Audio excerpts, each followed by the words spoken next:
Hello everyone, this is Johannes. And this is Sonoma. And you are watching Board Gaming Ramblings. And today we are taking a look at Fortunes of Scoundrel Bay. This is an upcoming Spiel release that we're going to talk all about today. And thank you for the copy from the publisher. Before we say anything else, we have to say that we do know these publishers personally, and not that we know who they are. It's not like designers. Stefan Feld. We know who that is. It's not like that. We know them, the designers and the publisher. Yes. We do know. Just so you know that before we go into detail in this review. This is a pirate game where you are pirates in Scoundrel Bay, trying to be the richest pirate at the end of the game. So I'm going to give you a brief overview about this game, which is a card-driven action selection game. In the game, you're going to choose between 3 different actions. Choose with your little action disc.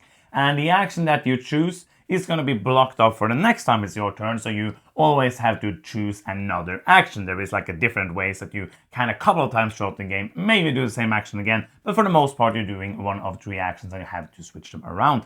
When it's your turn, you're going to take cards that are in your hand, not from the top of the deck, and you're going to play a card. Depending on the action you choose, if you choose the recruit action, you'll have to place the card down here. You will get the recruit, the amount of pirates that are marked here, and you will get to move on these tracks, which will help you in different ways in the game. If you are sailing, you will place your card over here, and depending on the symbols on the sailing part of the card, you will get a bonus depending if you move 1, 3, or 1, 2, or 3. 1, 3, or 2 spaces, the way you count.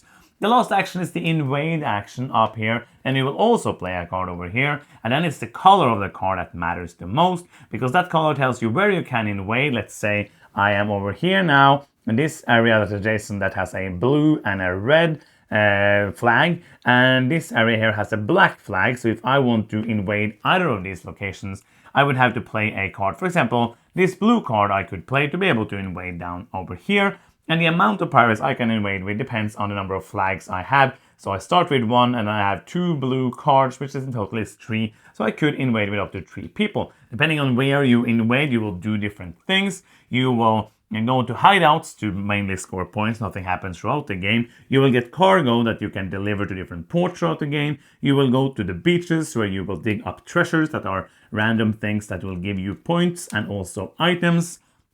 But the pirates that are left on the beach, they don't really want to be there because they will die at the end of the game, which is not good for anyone, or for the other players it's good, but not for you. And those are the kind of places that you will be placing in, and also of course the ports where you can trade, and you can trade food and you will get some bonuses, and this is also going to be a majority at the end of the game. You will continue doing these things, and when you move, you might move into a space with A monster. a monster! Dun, dun, dun, dun. This is a skeleton that lives in the sea. I don't know why. Probably it's a pirate. It's a pirate on a pirate ship. I like that you moved backwards Yes. in the one-way street. Oh, but I could move this way as well. It's a one-way street. I didn't say. There's arrows, so I think most people would understand it. Not from this video, but from reading the rules. When you move onto a pirate, or not a pirate, when you move into a monster, you will have to fight it, and you flip it over, it will show the strength and the defense that you need to defeat it. And there is a range. So in the beginning, it's going to be easier monsters, and the ranges are all over here on this board. So it's not like a random. It couldn't be usual. It couldn't suddenly be like 5 and 7 when it's supposed to be something else. You will then do add some randomness by rolling this dice. I roll an X, which means I will lose the battle. I can then re-roll by paying a pirate ring if I want to. But normally, most of the time, you will add something to the number, and you will check your pistols and your shields to see if you win or not. If you win, you will get to move on the prestige track and get some bonuses, and also you can win and also take damage. So it's not like a win or lose, it's win, and if you can defend yourself. If you take damage, you take damage on your ship, which will be negative points, and the more serious business monsters will also kill your pirates, which is bad at the end of the game because you will lose reputation. There is a lot of small nuances in this game, so I'm not going to go into everything, but basically you're doing that. Every time somebody, the first player, reaches over one of these reefs, you will have an event, which might be just something that you get. Or most of the time it's a blind bid that you will get some bonuses if you bid the most, or you will get a negative thing if you bid the least. And then you have to feed your people, you will produce food, and you will then have to feed 2 for your captain and 1 for the others. If somebody's not fed, they will get sick. If someone is sick and doesn't get fed, they will die, which is, as we have already spoken about, not good. When somebody reaches all the way up here over this last reef space, that triggers the end of the game. You're going to play through that round, 2 more rounds, and after that the player who has the most points, which is the coins you get, the hideouts times the number of people you have in the hideouts, the different area majorities, and a couple of other things. And that is what you do. Yeah. That was not a pretty short overview, it was a longer overview, but hopefully now you get the gist of the game. Yeah, but the game is not very complicated. The things that you told us now is a lot of the game. That like was the rules. like 80% of the rules. Yeah. Yes. But I would say that the gameplay loop is pretty like straightforward, but the decision space, like, do I want to invade where I am now, or do I want to move further before I interact with the spaces like the shore around me? That is where the thinkiness comes in this game. There is a one-way street, so it's always pushing you forward, which I like. This game has a thing, which is, a lot of people love this, a lot of people are not going to love this, and that is the 100% player-driven when the game ends. We as a group, we're optimization players. Yeah. We like doing optimization. My words are not working. What is it? Optimize. Oh, I don't know. You know what we mean. Yes. That's the word. Optimizing. Yes, we like to do those kind of things and do the best that we can. So these kind of games, we had this before with games where you are 100% in charge of when the game ends.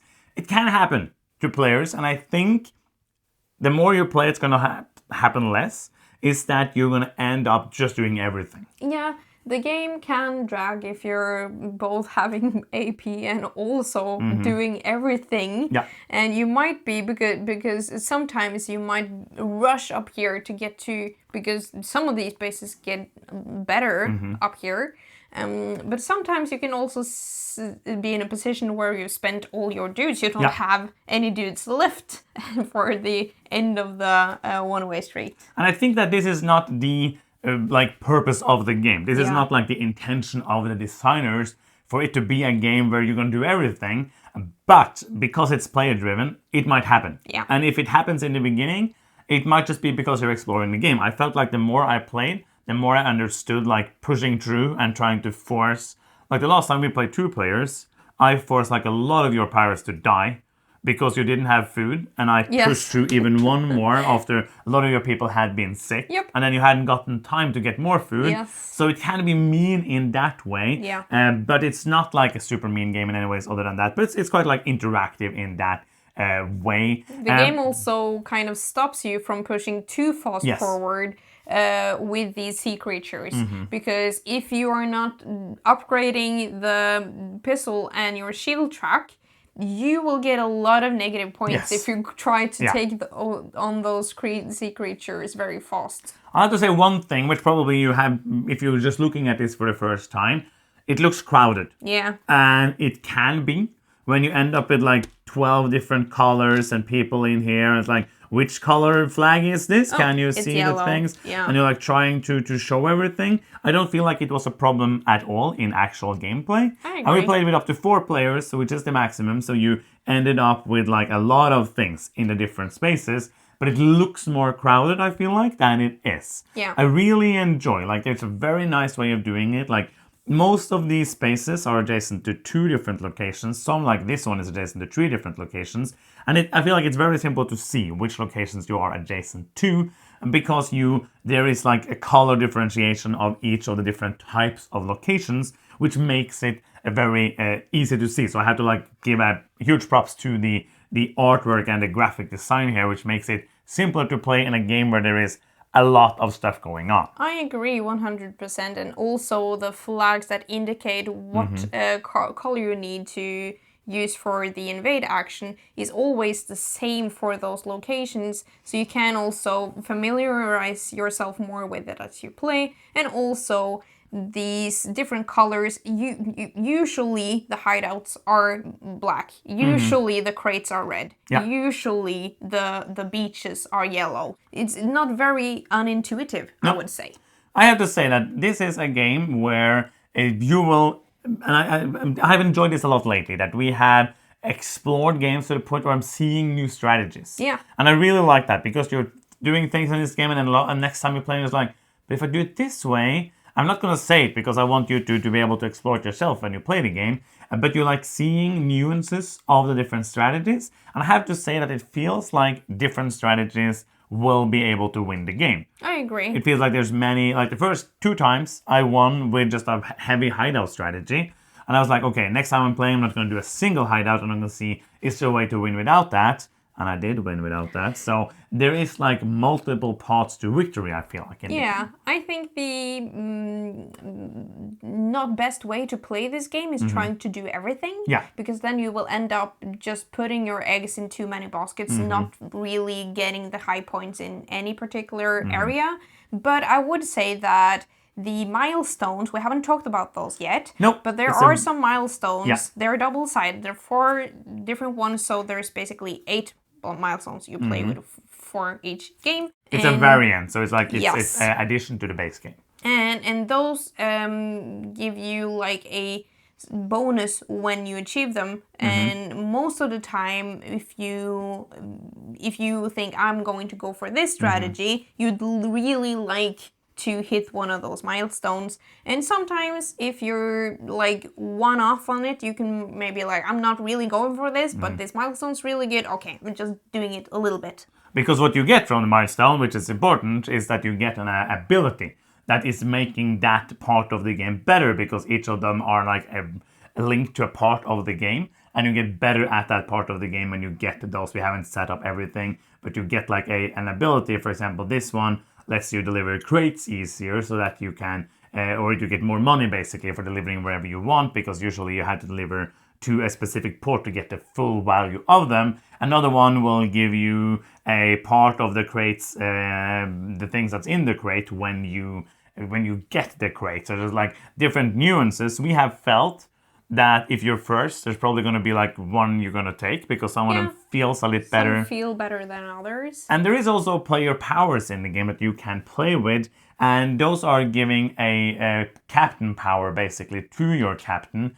And there's 6 of them. They're kind of interesting in the way that there's a captain's power. So if you either replace your captain out somewhere, or he dies, Yes, which because happened that once. can happen. It's not a good thing, but it did happen to me. Then you will instantly, not if he dies, but if you place him out, you will flip the tile, and there's a scoring on the back, and you will instantly score that. I enjoyed those a lot. It did feel like, and this is like, I'm not going to say this one was overpowered or underpowered, but it felt like a couple of them were way easier to play with, and more like generally always good. Yeah. And others were like, this is good if you go like heavy for this strategy. Yeah, I agree. So if you're thinking, I'm going to go heavy for this one strategy, and you see like a good captain power that fits something else, maybe you should do something else. Yeah, there is a little bit of luck in the game, but not a lot.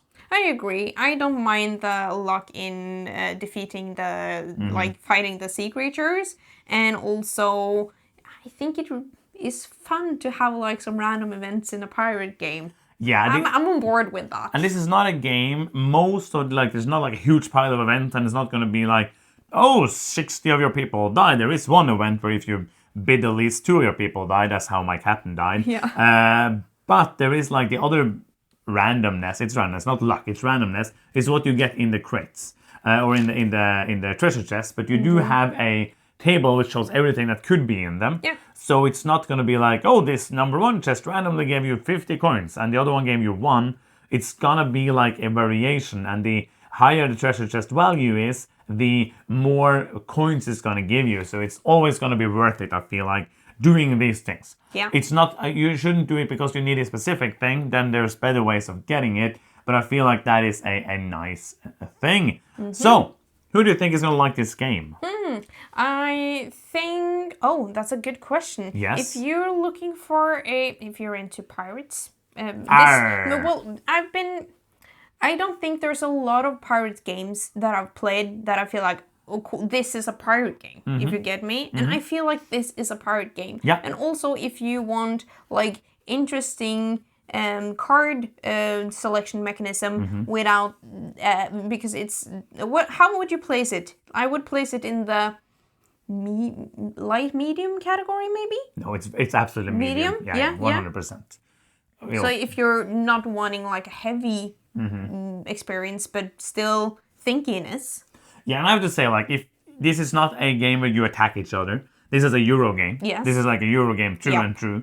It has some interaction, but mostly in a like positive way, like most not in a haha I backstab you and steal your stuff. There is a couple of ways where you can, if you are leaning on, if you're moving fastest, it feels like you kind of are like controlling the pace of the game. Yeah. So if nobody tries to overtake that, you will be able to control the events, and that is like the meanest part where you can be like, oh, you don't have any food, let's do this, and now all your pirates die. And I feel like it can be pretty quick. If you play it, like the first time we played it was kind of long, but then everybody just did everything. Yeah. So I think like the more you play it, as in all games, but like especially in these games that are player driven like this, the game is gonna be faster and snappier because most of the turns are like this is play a card, take 2 dudes, move 2 things on track. Yeah, and Or play a card, move 2 times, get a bonus, look at this, roll a die, get a bonus, done. Like it's not a very, the actions aren't long, so it's a snappy game. And as you said, it feels kind of thematic. Yeah. But it is a Euro game. Yes, absolutely. it is. But it Absolutely. doesn't feel, it feels different. Yeah. It doesn't feel like a traditional dry Euro. And also what you didn't mention, it's actually when you play a card, Yeah. you are deciding what card you get next. Yes. You have a hand of 3 cards, and if you are waiting for a specific color, you can, because you're paying rum, then you can look through the deck for the specific color you need. Sometimes that's really essential. It's expensive but good. Yes, so Yes.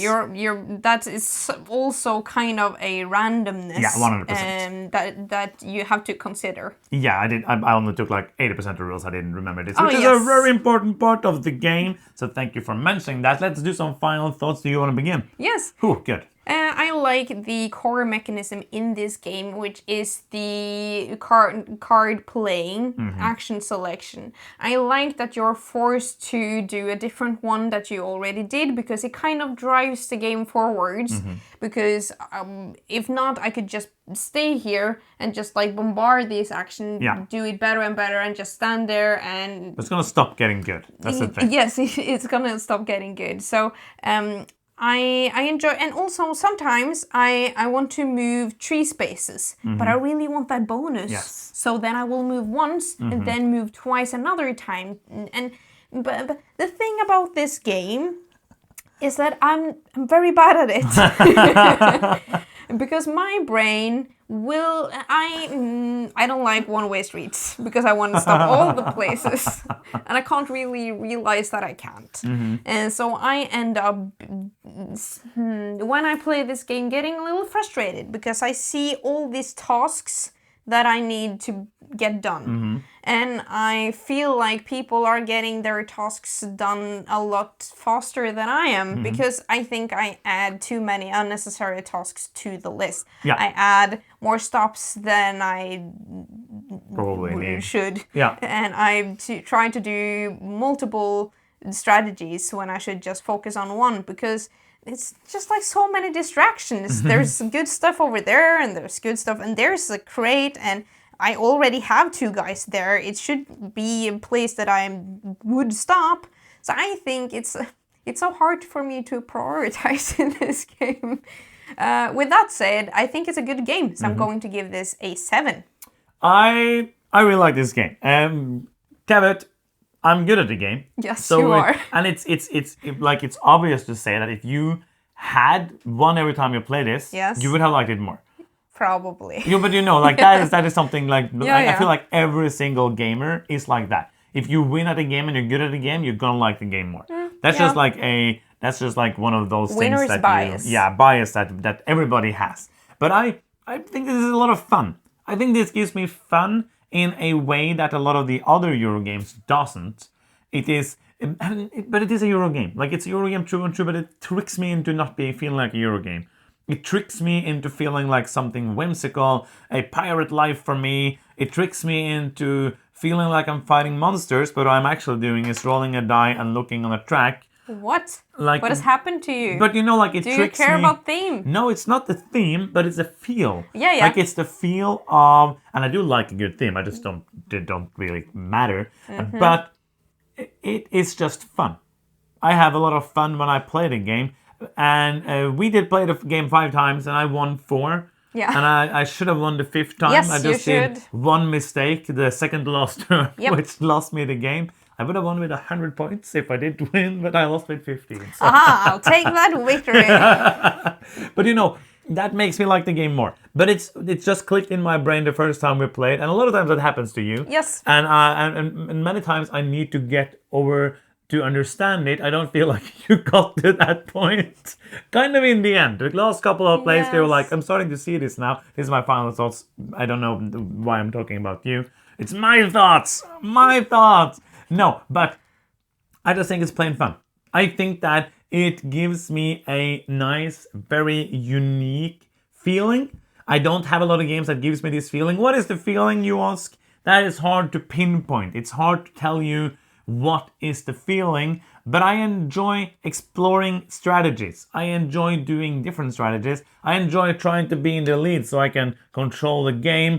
If you control the waters, you control the game. I enjoy seeing, okay, so now I'm going to try a treasure chest strategy, and then something happened that, oh, I'm going to do a splash of hideouts, or I'm going to do this and that. And it is just fun. It is one of those games that just gives me fun. And I enjoy fun. This for me is, I'm gonna land on 8.5. I think it's a very fun game. Is it fun? No. Just asking. No, it's for a not. friend. It's actually not fun at all. It's just a word I just learned. So I just try to use that a lot.